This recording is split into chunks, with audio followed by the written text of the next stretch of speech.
ان کنتم صادقین، اگرچہ تم سچے ہو، یعنی کہ اگر تمہارا یہ کہنا سچ ہے کہ تم اللہ کے رسول ہو اور اللہ کی طرف سے تم پر وحی نازل ہو رہی ہے، تو بتاؤ کہ وہ وعدے کا دن، یعنی کہ جس دن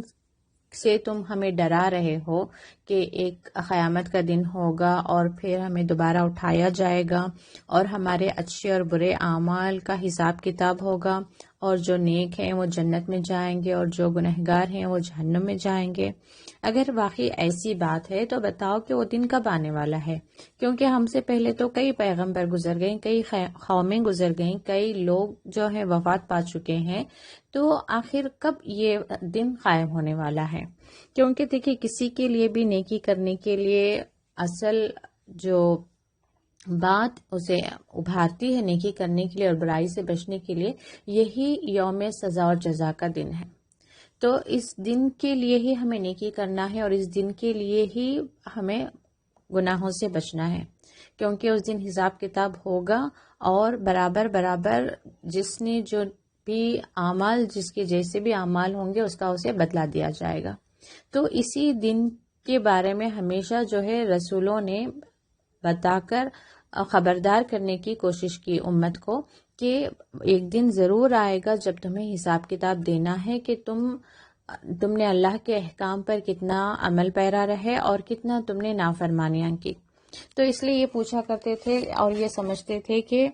جو کچھ آج کی زندگی ہے یہی فائنل ہے، تو یہاں پہ جو ہم خوش ہیں اپنی مرضی کے حساب سے، جو ہمیں اچھا لگا وہ کھائیں، جو ہمیں اچھا لگا وہ ہم اپنے اوپر خرچ کریں، جیسی زندگی چاہتے ہیں ہم اس کو جی لیں، کیونکہ یہی ایک ہی بار ہمیں زندگی ملتے ہی اور مرنے کے بعد سارا معاملہ ختم ہو جاتا ہے۔ تو اس لیے جب ان سے کہا جا رہا ہے اوپر کی، جیسے کہ آیت میں کہا جا رہا ہے کہ ترحمون، تم ڈرو اپنے گناہوں سے، یعنی گناہوں سے بچو، جو کچھ ہو گئے ہیں اس پر معافی مانگو، اور جو آگے تمہارے ہیں گناہ کرنے کا موقع بھی مل رہا ہے تو اب تم ان گناہوں سے بچو، ان نافرمانیوں سے بچو، اور اللہ کی طرف سے جو بھی اللہ کے رسول کے ذریعے کتاب آئی ہے اس میں جو احکام ہیں اس پر عمل کرو، تو اور اس کے بعد میں جو کچھ اللہ نے دیا ہے تم خرچ کرو۔ یعنی کہ جب کبھی انہیں نیکیوں کی دعوت دی گئی تو انہیں ایک ہی سوال آتا ہے، کیونکہ شیطان جو ہے نیکی کرنے کے لیے نیکی کو مشکل بنا دیتا ہے۔ تو ہر انسان کے اندر ایک شروع میں جو ہے ایک جہاد کرنا پڑتا ہے اپنے آپ کو برائی سے اچھائی کی طرف لے کر آنے کے لیے، اور اچھے کاموں کو کرنے کے لیے بھی ایک جہاد کی ضرورت ہوتی ہے۔ جیسے کوئی نماز بالکل ہی نہیں پڑھ رہا ہے، اس کے لیے نماز ادا کرنا بھی ایک جہاد ہے۔ اس کے لیے آسان نہیں ہوگا کہ وہ اٹھے اپنی جگہ پر سے جائیں، وضو بنائیں اور نماز کے لیے کھڑا ہو اور نماز ادا کریں، یا جو روزہ نہیں رہتا ہے اس کے لیے روزہ رکھنا بھی ایک بہت بڑی دشواری کا کام ہے۔ تو انہیں جب کبھی بھی نیکیوں کی طرف بلایا گیا تو انہیں کیا لگتا ہے کہ آخر کیوں کریں ہم یہ نیکیاں، کیوں کریں، اور ہم اپنی مرضی کے خلاف اپنی خوشیوں کو، وہ خوشیاں جو جائز نہیں ہیں انہیں کیوں چھوڑ دیں۔ تو جب کبھی انہیں بتایا گیا کہ یہ تمہیں نیکیاں کرنا ہے، گناہوں سے بچنا ہے، کیونکہ یوم جزا اور سزا کا دن قائم ہونا ہے، تو یہ کہا کرتے تھے، یا پھر آج کے بھی وقت میں اگر ہم دیکھیں تو جو اس دن کو بھلا بیٹھا ہے اس کے اعمال الگ ہوں گے، اور جو اس دن کو یاد رکھا ہوا ہے اس کے اعمال الگ ہوں گے۔ جو اس دن کو بالکل ہی بھلا دیا ہے وہ بس اپنی ہی دنیا میں لگا ہوا ہے، اپنی دنیا کو سنوار رہا ہے، دنیا کی فکر، دنیا کے غم، دنیا کی چاہتیں، دنیا کی پریشانیاں، یہی بس دنیا دنیا دنیا۔ جس کا فوکس، جس کی نگاہ اس آخرت کے دن پر ہے، اس سزا اور جزا کے دن پر ہے، اس بدلے کے دن پر ہے، جس کے اندر یقین ہے کہ میری ہر چھوٹی سی چھوٹی نیکی کو بھی تولا جائے گا اور میری ہر برائی کو بھی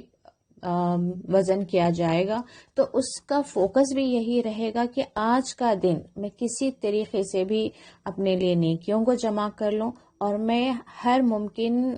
اپنی کوشش کر لوں کہ میں ہر چھوٹی سی چھوٹی برائی سے بھی بچوں، بڑے سے بڑے گناہ سے بھی اپنے آپ کو بچا کر رکھوں۔ اگلی آیت ہے ما ینظرون الا صیحۃ واحدہ،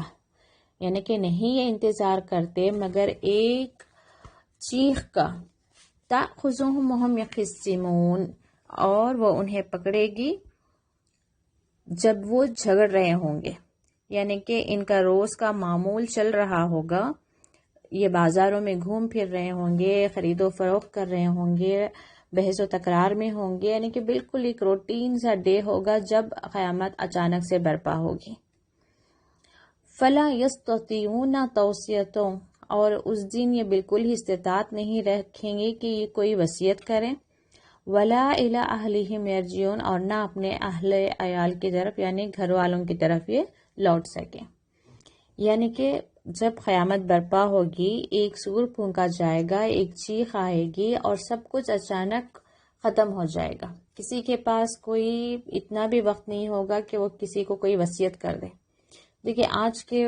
آج اگر کسی کو موت اچانک آتی ہے تو الگ بات ہے، اگر پھر بھی کسی کو اندر یہ احساس ہوتا ہے کہ مجھے موت آنے والی ہے تو وہ وصیت کر سکتا ہے۔ وصیت میں بھی ایک وصیت یہ کر سکتا ہے، ایسی وصیت کر سکتا ہے جس سے اسے مرنے کے بعد اسے فائدہ پہنچا ہے۔ لیکن قیامت یا اچانک موت آنے والی ایک ایسی چیز ہے جب وہ وصیت بھی نہیں کر سکتا۔ کوئی قرض دار ہے تو اسے وصیت کر سکتا ہے کہ میرا فلاں فلاں کا قرض ہے میرے اوپر، تم اس قرض کو ادا کر دو، یا تم میری مال دولت کو اللہ کی راہ میں لگا دو تاکہ وہ میرے لیے صدقہ جاریہ بن جائے، تو وغیرہ۔ اس طریقے سے وصیت کر کے بھی وہ اپنی آخرت کے لیے فائدے کا سامان بنا سکتا ہے۔ لیکن جب قیامت آئے گی تو کسی کے پاس اتنی مہلت بھی نہیں ہوگی کہ وہ اپنے لیے کوئی خیر اپنے لیے جمع کر سکے۔ وَنُفِخَ فِي الصُّورِ، اور پھر پھونکا جائے گا سور میں یا سور پھونکا جائے گا، فَإِذَا هُم مِّنَ الْأَجْدَاثِ، تو پھر وہ اجداث کہتے ہیں خبروں کو، إِلَىٰ رَبِّهِمْ يَنْسِلُونَ، اپنے رب کی طرف، ینسلون کہتے ہیں تیز تیز چلنے کو، یعنی کہ دوبارہ جب سور پھونکا جائے گا، یعنی کہ ایک سور جب پھونکا گیا تو کیا ہوا، سب لوگ مر گئے۔ اب دوسرا سور پھونکا جا رہا ہے تو اب سارے کے سارے خبروں سے اٹھ کر، یعنی کہ جو جہاں کہیں ہلاک ہوئے ہیں سب کے سب اٹھ کر تیزی سے اپنے رب کی طرف چل رہے ہیں، یعنی کہ حشر میں انہیں اکٹھا کیا جا رہا ہے۔ قالو، اور وہ کہیں گے، یا ویلنا، ہائے افسوس، من بعثنا من مرقدنا، کس نے اٹھا دیا ہمیں ہمارے خواب گاہوں سے۔ اب یہ لوگ خبر کو خواب گاہ کیوں کہہ رہے ہیں؟ کیونکہ فرسٹ جو سور پھونکا گیا اس کے بعد سارے ہی لوگ یہ سو گئے یا مر گئے تھے، اور جب دوسری سور پھونکی گئی تو انہیں اٹھایا گیا، تو بس اتنا وقفہ جو یہ سوئے ہوئے تھے تو اس وقفے کو یہ کہہ رہے ہیں کہ وہ خوابگاہ تھی، یعنی کہ انہیں لگے گا کہ یہ ہر طرح کے عذاب سے محفوظ ہو کر آرام سے سو گئے تھے، تو اب انہیں دوبارہ اٹھایا جا رہا ہے، تو یہ سوال کر رہے ہیں کہ ہمیں کیوں ہماری خوابگاہ سے اٹھا دیا گیا۔ ان کانت الا صیحۃ واحدۃ، اور نہیں وہ مگر ایک صیحۃ واحدۃ، ایک چیخ تھی، فَإِذَا هُمْ جَمِيعٌ لَدَيْنَا مُحْضَرُونَ، سارے کے سارے ہمارے سامنے اکٹھا یا حاضر کر دیے جائیں گے، یعنی کہ دوبارہ جب سور پھونکی گئی تو یہ لوگ جلدی جلدی سے اٹھ کر اللہ کے سامنے حاضر کر دیے جائیں گے۔ فَالْيَوْمَ لَا تُظْلَمُ نَفْسٌ شَيْئًا، تو اس دن نہیں کوئی بھی نفس پر ظلم کیا جائے گا، وَلَا تُجْزَوْنَ، اور نہیں کوئی جزا ملے گی، إِلَّا مَا كُنْتُمْ تَعْمَلُونَ، مگر جو کچھ تم نے عمل کیا، یعنی کہ نہ ہی کسی کو اس کے اعمال سے یا اس کے گناہوں سے بڑھ کر کوئی سزا دی جائے گی، اور نہ ہی اس کے نیک اعمال سے بڑھ کر اسے جزا دی جائے گی۔ ان اصحاب الجنت، تو جو جنت والے ہوں گے وہ فی شغل فاکہون، وہ شغل میں رہیں گے، یعنی کہ وہ اپنے من پسند کاموں میں، اپنے دلچسپ کے مشغلوں میں رہیں گے، اور کیسے فاکہون، خوش رہیں گے۔ ہم و ازواجہم، وہ اور وہ ان کے ازواج، ان کے جوڑے، فی ظلال، سائے میں، علی الارائک، اور ارائک کیا کہتے ہیں؟ تختوں کو، اس پر متکئون ٹیک لگائے بیٹھے ہوئے ہوں گے. یعنی کہ سب سے پہلے جنتیوں کا یہاں پہ ذکر آ رہا ہے کہ جس دن حساب کتاب ہو جائے گا اور جو نیک ہیں انہیں نیکیوں کا بدلہ دے دیا جائے گا، جو برے لوگ ہیں ان کی سزا دے دی جائے گی. تو جو نیک لوگ ہیں وہ جنت میں داخل ہو جائیں گے، تو وہاں پہ کیا رہیں گے، وہ بالکل خوش رہیں گے اور اپنے اپنے پسند کے کاموں میں مشغول رہیں گے، اور ان کے ساتھ ان کی جوڑے بھی رہیں گے، اور وہ اپنے تختوں پر آرام سے تکیہ لگائے بیٹھے ہوں گے. لہم فیہا فاکہۃ، اور ان کے لیے وہاں پہ فروٹس ہوں گے، میوے ہوں گے. ولہم ما یدعون، اور جو کچھ وہ طلب کریں گے، یعنی کہ سب کچھ ان کے سامنے حاضر کر دیا جائے گا. سلام قولا من رب الرحیم، اور رب العالمین کی طرف سے انہیں سلام کہا جائے گا. وامتازوا اليوم ایھا المجرمون، اور آج کے دن کیا ہے، تم گنہگار و مجرم جو لوگ ہو وہ الگ ہو جاؤ. یعنی کہ دنیا میں تو ہم ساتھ ساتھ ہی رہے، لیکن آج یہاں پہ جو نیکوکار ہیں انہیں اور جو مجرم ہیں انہیں الگ کر دیا جائے گا. علم عہد، کیا نہیں میں نے تم سے وعدہ کیا تھا، الیکم یعنی تمہاری طرف تم سے وعدہ کیا تھا، یا بنی آدم یعنی کہ اے بنی آدم یعنی کہ تمام انسانوں سے، کیا میں نے یہ عہد نہیں کیا تھا کہ اللہ تعبد الشیطان، کہ نہیں تم عبادت کرو شیطان کی، انہ لکم عدو مبین، بے شک وہ تمہارا کھلا دشمن ہے. یعنی کہ پہلے ہی بتا دیا گیا تھا، جب سے آدم علیہ السلام کو اللہ تعالیٰ نے اوپر سے نیچے بھیجا تھا تبھی اللہ تعالیٰ نے بتا دیا تھا. سورہ بقرہ میں بھی ہمیں یہ آیت ملتی ہے کہ جب کبھی تمہارے طرف میری طرف سے ہدایت آئے تم اس کی پیروی کرنا، اور شیطان کی پیروی نہ کرنا، وہ تمہارا کھلا دشمن ہے. تو اللہ تعالیٰ نے ہمیشہ وقتاً فوقتاً ہمیں بتا دیا کہ شیطان کھلا دشمن ہے، وہ ہم سے برے کام کروائے گا، وہ ہم سے بے حیائی کے کام کروائے گا، وہ ہمارے اندر وسوسوں کو ڈالے گا، وہ ہمیں اکسائے گا کہ ہم اللہ کی نافرمانی کریں، وہ ہمیں دنیا کو زینت بنا کر دکھائے گا، ہمارے اعمال کو بہت سنوار کر بتائے گا. یعنی کہ ہر طرح کے ہم قرآن میں دیکھیں تو شیطان کے ہر طرح کے چالوں کو اللہ تعالیٰ نے بتا دیا، اور یہ بھی بتا دیا کہ جو کوئی اس کی پیروی کرے گا وہ جہنم میں ہی جائے گا اس کے ساتھ، کیونکہ شیطان تو جہنم جانے والا ہے ہی، وہ اپنے ساتھ ان لوگوں کو بھی ساتھ لے جائے گا جو اس کے بتائے ہوئے راستے پر چلیں گے. وَأَنِ اعْبُدُونِی ھَذَا صِرَاطٌ مُسْتَقِیمٌ، اور اللہ تعالیٰ نے یہ بھی بتا دیا، ہر وقت سے آدم علیہ السلام سے لے کر آج تک اللہ تعالیٰ نے اپنے بندوں کے لیے انتظام کر رکھا ہے کہ اس کے بندوں کو کیا کرنا چاہیے اور کیا نہیں کرنا چاہیے. تو یہی بتا رہے اللہ تعالیٰ کہ ایک تو پہلے شیطان کی پیروی نہ کرو، اور ان اعبدونی کہ تم میری عبادت کرو، ھذا صراط مستقیم، یہی صراط مستقیم ہے. یعنی کہ جو اللہ کی عبادت کرے گا، جو اللہ کے بتائے ہوئے احکام پر چلے گا، جو اس کی اطاعت میں اپنی زندگی گزارے گا، اصل میں وہی صراط مستقیم ہے، سیدھا راستہ ہے جو ہمیں جنت لے جائے گا.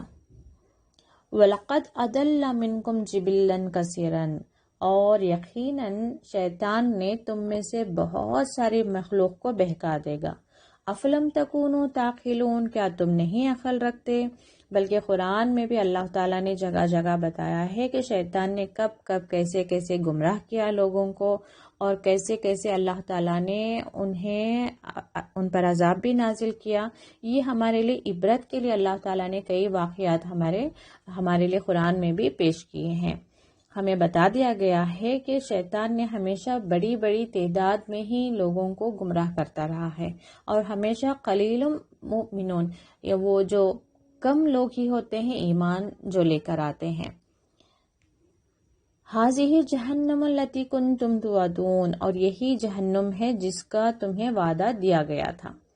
یعنی کہ آج ضرورت ہے کہ ہم اپنی آنکھوں کو کھولیں، حقیقت کو دیکھیں. اس دن اگرچہ ہمیں سمجھ آ بھی گئی بات، تو اس دن کا سمجھنا ہمیں کوئی فائدہ نہیں دے گا. اس لیے اللہ تعالیٰ بار بار ہمیں یہاں پہ بتا رہا ہے کہ ہمیں کس راستے چلنا ہے اور کہاں پہ وہ راستہ ہمیں لے کر جائے گا. ایک اللہ کا راستہ ہے جو ہمیں جنت لے کر جائے گا، اور دوسرا شیطان کا راستہ ہے جو ہمیں جہنم لے کر جائے گا. اور یہ اللہ کی طرف سے وعدہ ہے، اور اللہ تعالیٰ اپنے وعدے کی خلاف ورزی نہیں کرتا۔ یہ ہمیں کئی دوسرے سوروں میں بھی ملتا ہے جہاں پہ شیطان کہہ رہا ہوگا کہ اللہ تعالیٰ میں نے اس کو گمراہ نہیں کیا، بلکہ میں نے تو صرف اسے بلایا تھا اور یہ خود گمراہ ہوا۔ تو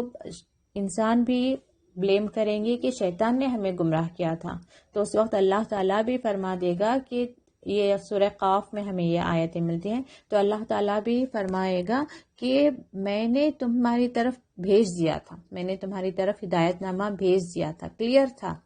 یعنی کہ ہمیں اپنے اللہ کے بندوں پر یہ بات اللہ تعالیٰ نے واضح کر دی ہے، ہمارے لیے یہ بات کلیئر ہے کہ کون سا راستہ صحیح ہے اور کون سا گناہ کا راستہ ہے۔ تو آج ہمارے لیے ضروری ہے کہ ہم دیکھ لیں کہ ہم جس راستے پر چل رہے ہیں وہ ہمیں کہاں لے کر جاتا ہے۔ اصلاح الیوم بما کنتم تکفرون، تو اس دن تو بس ایک ہی چارہ رہ جائے گا، جس کسی نے نافرمانی کی ہوگی اس کے لیے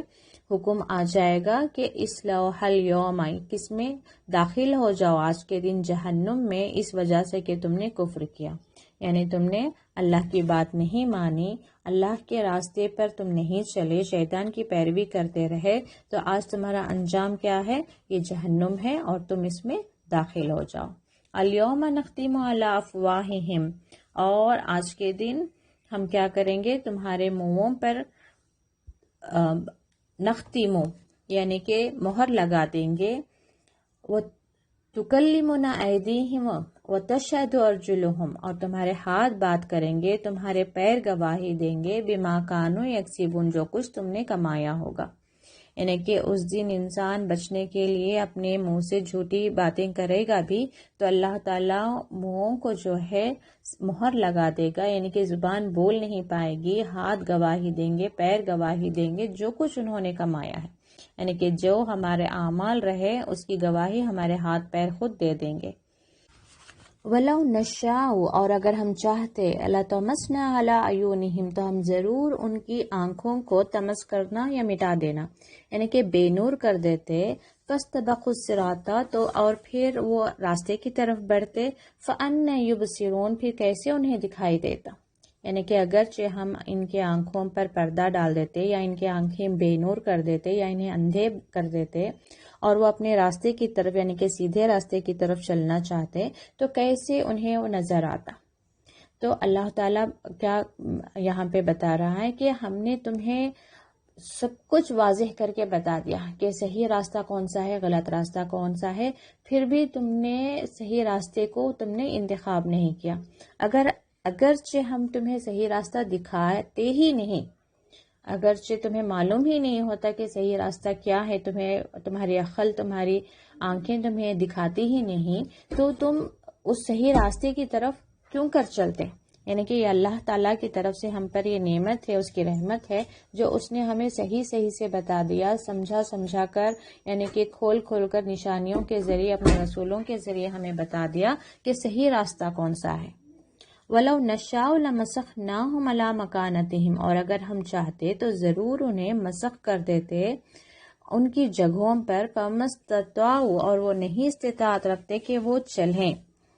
وَلَا يَرْجِعُونَ، اور نہ ہی وہ لوٹ سکیں، یعنی کہ نہ آگے جا سکتے اور نہ پیچھے جا سکتے، بلکہ ایک پتھر کی طرح ایک جگہ پڑے رہتے۔ یعنی کہ اللہ تعالیٰ چاہتا تو انہیں اپنی جگہ پر، یعنی کہ انسان سے، یعنی کہ انسان بنا کر اللہ تعالیٰ نے پیدا کیا اور ہمیں عقل دی، سمجھ دی، ہم تک ہدایت آئی، ہمیں رسولوں کے ذریعے ہم تک نشانیاں بھی آئیں، پھر بھی ہم نے صحیح راستہ نہیں چنا، تو اللہ چاہتا تو انسان کو جو ہے مسخ کر دیتا، یعنی کہ اس کی شکل بدل کر پتھر یا جانور کی شکل میں تبدیل کر دیتا۔ لیکن یہ اللہ کی رحمت ہے کہ اللہ تعالیٰ نے ہمیں اپنی آخری سانس تک ہمیں موقع دیتا ہے کہ تم چاہو تو نیکی کا راستہ اختیار کرو یا پھر تم اسی غلط راستے کی ہی غلط راستے پر ہی تم چلتے رہو، لیکن جو نیکی کا راستہ اختیار کرے گا وہ جنت جائے گا، اور جو اپنے ہی غلط راستے پر رہے گا وہ جہنم میں جائے گا۔ یہ اسے معلوم ہونا چاہیے۔ تو اس دن کی افسوس، اس دن اب کھڑے ہو کر افسوس کرنا ہمیں کوئی کام نہ دے گا۔ آج ہمیں طے کرنا ہے کہ ہمیں اگر جنت جانا ہے تو ہمیں کون سا راستہ اختیار کرنا ہے، اور جس راستے پر ہم چل رہے ہیں، جیسے ہمارے اعمال ہیں، اس اعمال کی وجہ سے کیا ہمیں خسارہ اٹھانا پڑے گا۔ آج ہمیں اس چیز کو صحیح طریقے سے سمجھ کر ہمیں صحیح راستے پر چلنا ہے، اور ہر برائی سے، چاہے وہ چھوٹا سے چھوٹا برائی ہو، چھوٹی سے چھوٹی برائی ہو یا بڑے سے بڑا گناہ ہو، ہمیں اسے بچنے کی کوشش کرنی چاہیے۔ اور اس سے بڑھ کر ہمیں اللہ تعالیٰ سے کثرت سے دعا مانگنا ہے، ایاک نعبد و ایاک نستعین اہدنا الصراط المستقیم، کیونکہ اللہ تعالیٰ نے، دیکھیے سورہ فاتحہ میں ہی ہمیں ایک کرائٹیریا دے دیا کہ تم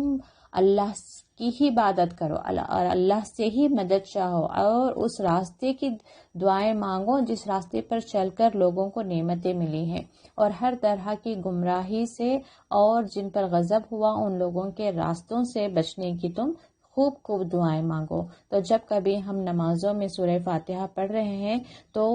پوری توجہ کے ساتھ پڑھیں، پورے دل سے پڑھیں، اور اسی کے مطابق ہم اپنے لیے بھی چوز کریں کہ ہم کیا کر رہے ہیں،